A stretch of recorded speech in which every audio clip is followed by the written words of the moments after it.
Coast connection down here in Tampa. Yo, and then for everybody out there, if you're down in the Fishhawk area, stop at Dunkin' Donuts. I told him I'd give him a shout out tonight. So if you ever get up in the morning, you need that strong cup of Java, knock it out. Go to Dunkin'. With that being said, Ashlyn, welcome to the show. What's going on? Thank you. All right, so we're here with Actress Ashlyn Lopez. So, Miss Lady, how are you doing today? I'm good. How are you? Oh, we're doing good. Mike G, how are you, man? He said, what's up?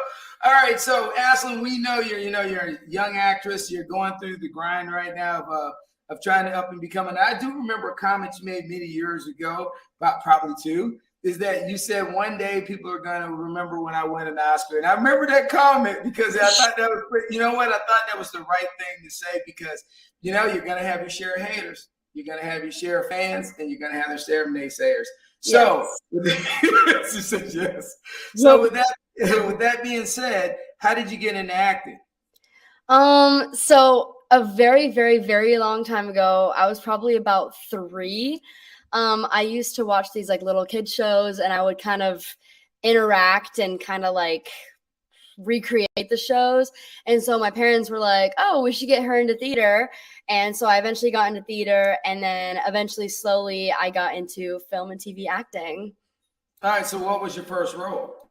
My first role, I think, like an actual like big role would be I was Young Nadia on the Vampire Diaries. Oh, that's right. Hey, that was a popular show back in the day. Yes, I know. And I was so mad because when I was younger, I didn't want to actually watch the show. But now I'm like, it's going to be great.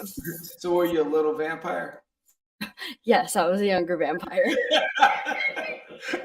Hey, all right. At least it wasn't The Walking Dead. All right. So at least, hey. I would love to be on The Walking Dead. Don't even get me wrong. So here's the thing is since you started at such a young age and you pressed through these things, how has it kind of made you evolve as a person? Because you don't have a normal life like a normal, student or a normal kid. You're going to script reading, you're having to travel, you're having to be in and out of school, you're having to do all these different things that normal people don't do. So with the grind as a child being in an adult world, how is that working for you? I think that one thing is just that, I never went to middle school. I was homeschooled for middle school. So it was hard kind of when I went into high school because I didn't have as many friends as everyone else, but I think It was still good because I was able to create those connections. And then also just like being in a professional world at such a young age and knowing what I want to do, it's just been really helpful because, I know a lot of people that don't know what they want to do. And I'm like, I know what I want to do and I'm going to do it. Right. Oh yeah.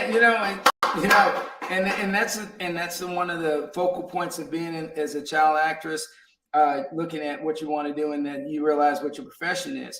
So, here's the thing is though, do you have an agent? How do you find your parts? I mean, because how many auditions do you have on a regular basis do you have to go to? Okay. It depends on how old you are.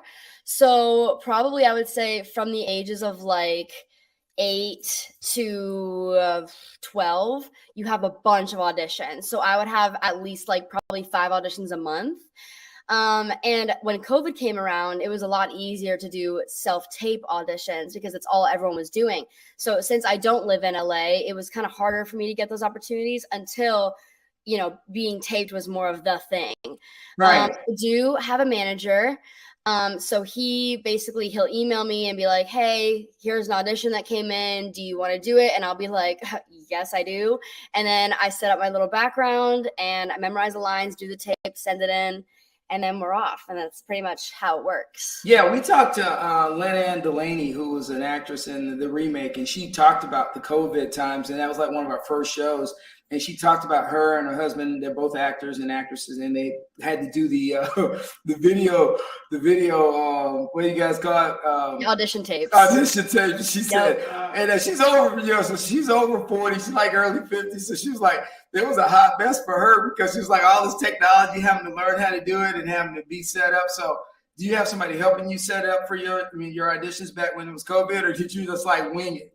No, okay. Well, yes. So basically, I have been doing tapes for such a long time that it was literally nothing new to me. Like, I would always send audition tapes to LA when I was younger, since I didn't live there. I mean, I would go out there sometimes, but most of the time we'd send in tapes. So actually, my mom helps me. My mom has been my coach forever, and she's always doing what needs to be done. She's always getting on me, being like, "Girl, you cannot go hang. You got to do your lines." So I was like, all right. And then she would tape me. She would help me set it up. She would edit it, send it. She does it all. It's like barely anything that I do. All right. Go ahead, Mike. So I got a question. Do you have to remember all these lines? Because I'm seeing some clips here. I'm like, so is it just step by step, or do you have to remember the lines, or you got to, how many times do you have to go through it? Yeah, so it depends on the scene, and it depends on like what I'm doing. So if I'm doing a comedy, usually it's pretty easy for me to memorize the lines if it's my sense of humor, because it's like, oh, this is a joke that I would make. And sometimes you don't even have to fully remember the lines if you're able to improv. So sometimes casting directors like improv better. So they're like, here, this is kind of like what we're doing, but just make up your own stuff. So that's really fun to do. But most of the time it's just normal lines. So I probably go through it about 10 or 12 times. Yeah, because I have to remember it. So usually the night before I like super like hardcore grind on it. And then the next morning I usually film it. And you can, if you mess up, you just do it again. So you also are memorizing it that way as well. As you go. Okay. Yeah. And then after that, it's all the equipment, and so you get hot, and all the lights hit you, and all that stuff. Yes, and because I have to turn my ceiling fan off, and I get hot super easily, so I'll turn my ceiling fan off, and in between takes, I'll be like, "We got to turn this back on because it is too hot in here." And I've got ring lights and all that stuff. It gets too hot in here. I'm serious. Yeah. No, that's cool because I've seen this. I'm like, well, how does she know all these lines? Yeah, because honestly, I don't know too many actors, so I'm gonna ask the questions. How do they know the lines? Does it get hot? You're there all day. Yes, and especially when you're doing emotional scenes, like you can only do them so many times, and also because you start to look really nasty after you do a big crying scene 5 times. So sometimes you have to go freshen up, and you're like, True. Vince, what's up? I was just listening. So let's talk about authenticity, because that's a part of acting. And, Kevin Hart, we watch, and you said the improv piece. And that, honestly, I think when you watch a lot of The Rock, Kevin Hart back, behind the scenes and stuff, you see how many times there's gaps, or even in the horror movies, if you ever get to see the behind the scenes mess ups or whatever. So when you're talking about trying to bring the authenticity, to the set, how do you get yourself up for that? Because it's really ironic when you find somebody in a movie and they're able to emotionally be right on cue. And I ask myself all the time, how the heck do they get to that level of, for the movie at that point? And they probably were on their 3rd or 4th take of that thing. So on the emotional side, how do you get there? And how do you wrap yourself up for those moments? I think, well, okay, for me, it's pretty easy to separate this fake script they're filming me versus my real life.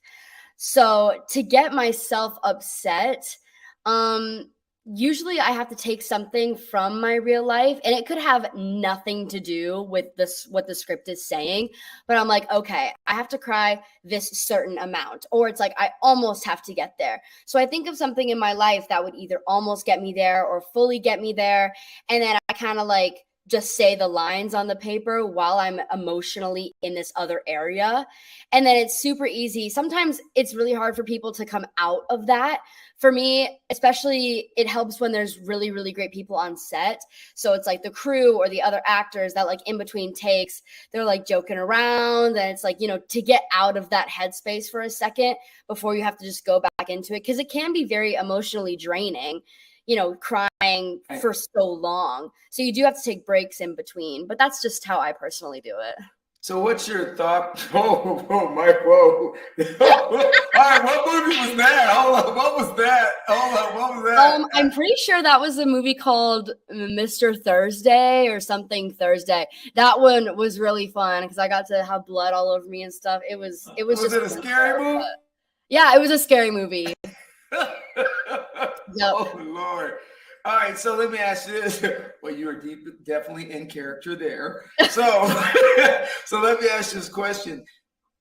Where do you hit the point where you don't, like we hear a lot of actors right now these days, they want to, and Will Smith talked about it, and Heath Ledger and many other actors talking about going into deep character. Do you think that's good or bad, or has people ever talked to you about, you being the character, actually kind of living like people that want to do war movies, they actually go start living like on the military base, they start, doing those things like the guys for 300, they literally put themselves into like a regiment for 6 months, even before they started filming the movie, to just be in that character. So they were deep into that military mind frame. So how often do you have to like get prepared, like months before you actually start filming? There's actually a phrase for that. It's called method acting. There's like, it's just more of a personal preference, I think. It also depends on the character. So like, I know Johnny Depp does it, but for like Willy Wonka or Captain Jack Sparrow, those are very character-y, kind of cartoony, I guess I would say. I personally have never really played a character like that, but I think that I would try to kind of keep them separate. I don't think I would really want to be the character all the time. The only time that I've ever done something like that was one movie I had to have an English accent. And so I talked in an English accent. I want to hear. Go ahead. Okay. Well, you're putting me on the spot. Hold on. Wait, give me something to say. Oh, all right. So, hello, everyone.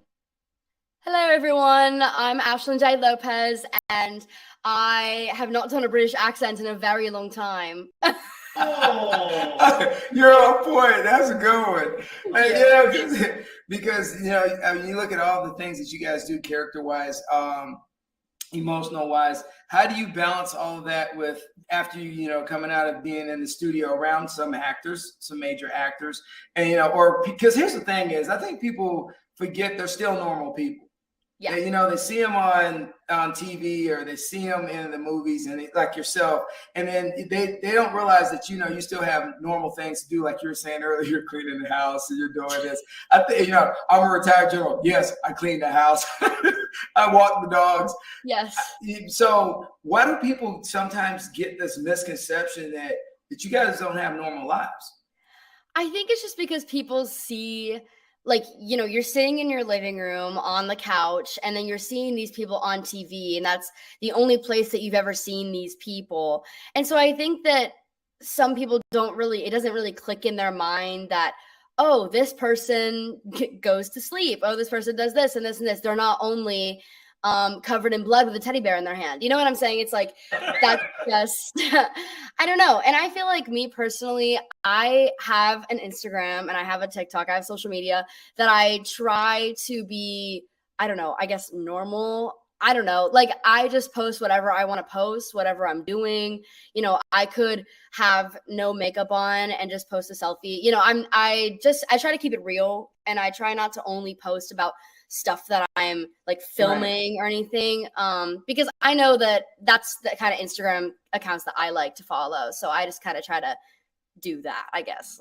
Well, I appreciate the fact that you do your own Instagram account, because you can hire people. I have a good friend, he hired somebody to do his, so it's not authentic, so, and then and so every time he goes, you don't ever hit me up. Well, I don't hit you up because it's not you. Right. I try to answer my own, and and Mike G is the same way. So Mike, what you got, man? Why you over there looking at your bloody teddy bear? I'm looking at the little scenes and stuff. It's exciting. I ain't gonna lie. I like acting. I've always wanted to act, never pursued it, but it's just it's an artistic thing, and you being such a young age, and you just taking it by the horns, So do you see it going all the way? This is all you want to do? Yeah, this is the only thing that I've really ever wanted to do. It's actually funny because I do sing as well. I actually am in theater at Newsome. It's my last year. We're doing Mamma Mia for the musical. But I do sing, and I have had some people in my family, actually, they're like, why don't you also kind of pursue singing? And I'm just like, I don't know. It's not really for me, in my opinion. I can do it, but it's not what I want my career to be. I think I've wanted to know what my career is like I've known it forever, and it's just the only thing that I've ever really wanted to do. And I plan on taking it all the way. I plan on doing it as a career for sure. So are you gonna do Broadway? I mean, if I got offered to, I would love to do Broadway. It would be something that it would take up a lot of my time, but I think it would be worth it for sure. Well, yeah, Mike, what you got there? Yeah, no, so yeah, Broadway. I mean, it just caught me. I was editing there, but this is a show, so this is what we do.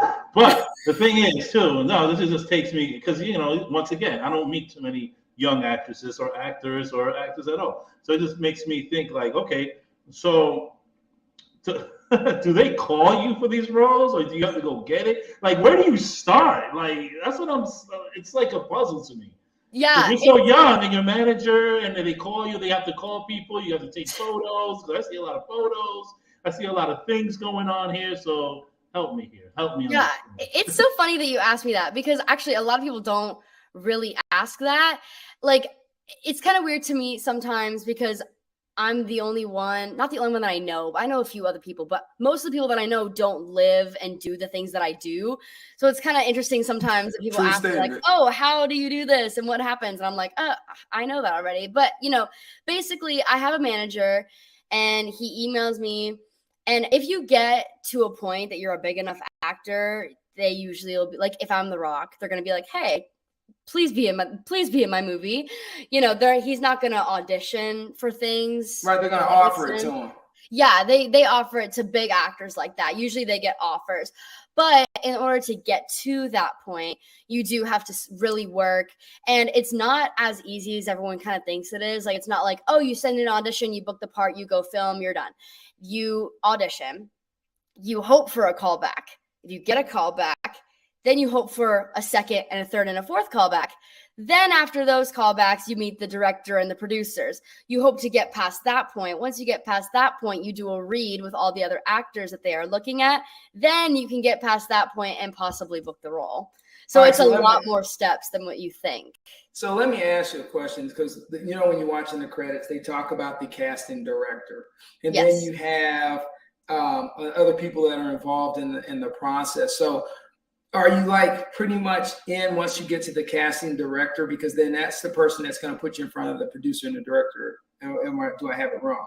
Sort of. So when you do the first audition, basically the managers and agents send the casting directors your headshots and your reel. So they can look at your headshot and be like, yes, this is what we're wanting, or no, she's too short, she has brown hair, whatever. So they first pick you with that. Then you do the audition, and sometimes the casting director will see it, but sometimes the casting assistant will see it first. And the casting director is kind of the first step. So once you get past the casting director and you're doing callbacks, that's when maybe the producers and the director is going to come in. That's when you're in like the big dogs. And then you go with the other actors, and that's when you're like, oh, okay, here we go. It's actually going to go somewhere. Oh, okay. And then everybody it becomes a jockeying position of who has the best read. Yes. Because Loki actually he actually auditioned for Thor and didn't get it, and they said you can't be Thor, but you will definitely be a great Loki. Because I saw his audition tape for him to try to be Thor. So I thought that was pretty interesting because I didn't know about it until I saw the behind the scenes thing.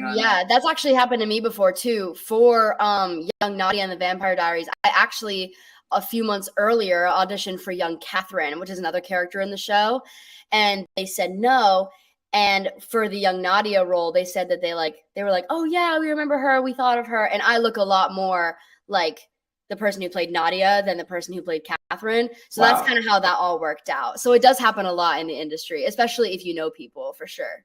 Now you're growing up in the industry at a good time, because I messed around with the industry way back in the day.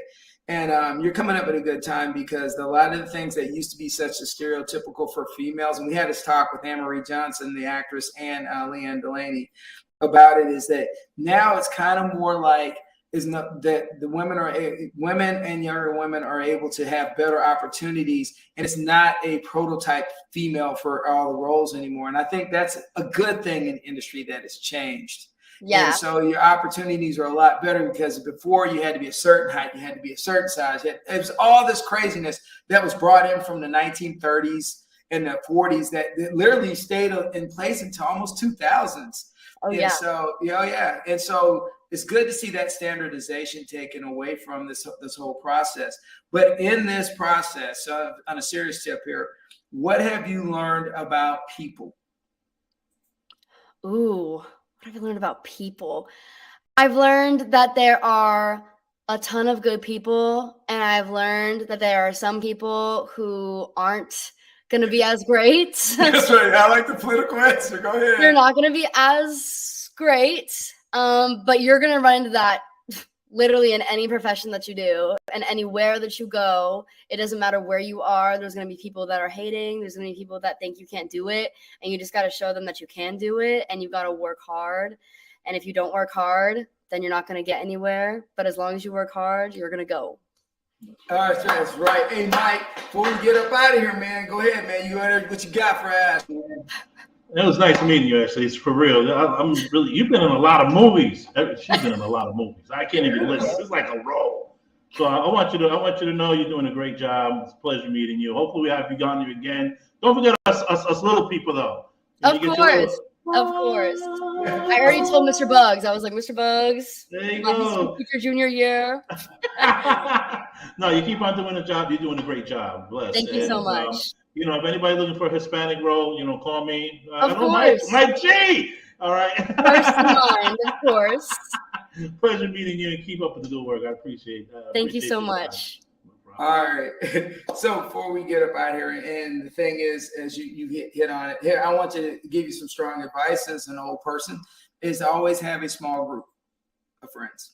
And normally it's going to start with your parents, but eventually you're going to morph as you get older into other people. But just remember, everybody that's around you is not there for your best interest. And so pick wisely, pick smartly, and be very picky. Of course. That's the best advice I can give. So if you wanted to give anybody any advice in this time you've been on the planet, and if you've lived through all these dreams you've already started, what advice would you give someone that was thinking about going into acting, or just advice in general about self-motivation?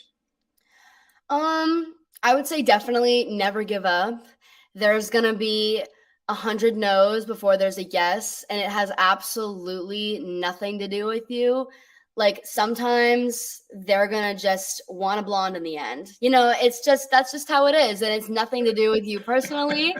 And everyone's great. Love everyone. That's just my advice. That's your advice. Hey, just love everybody. Love everyone. Keep it rolling.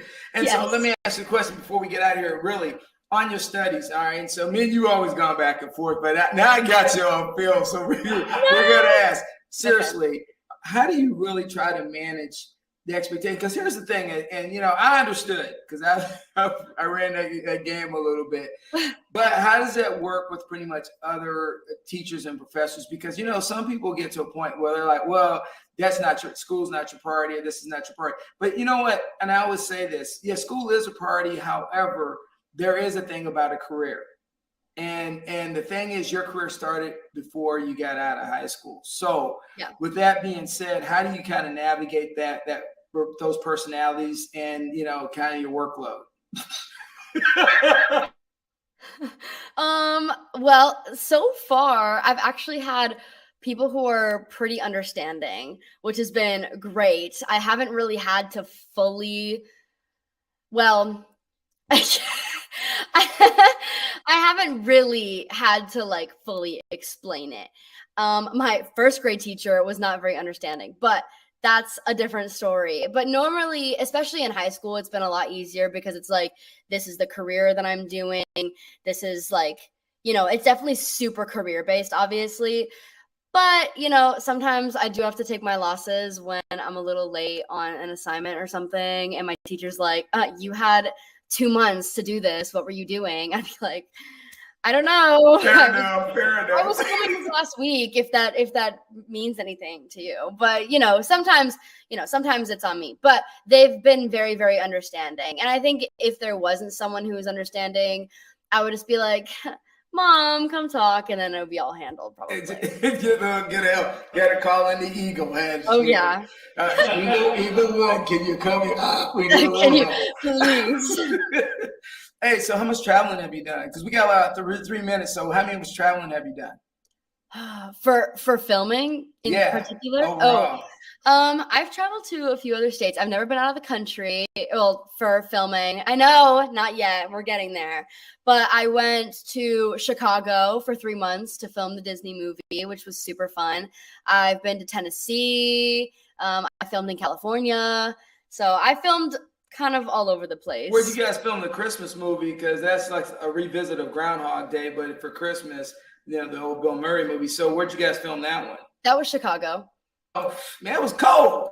It was cold because we were actually supposed to film it in the summer, but then we ended up filming it in the winter. But it's Christmas. It should have been filmed in the winter time. Well, no, because they can pretend to have the snow and we can pretend to be cold. Instead, we had to actually be cold.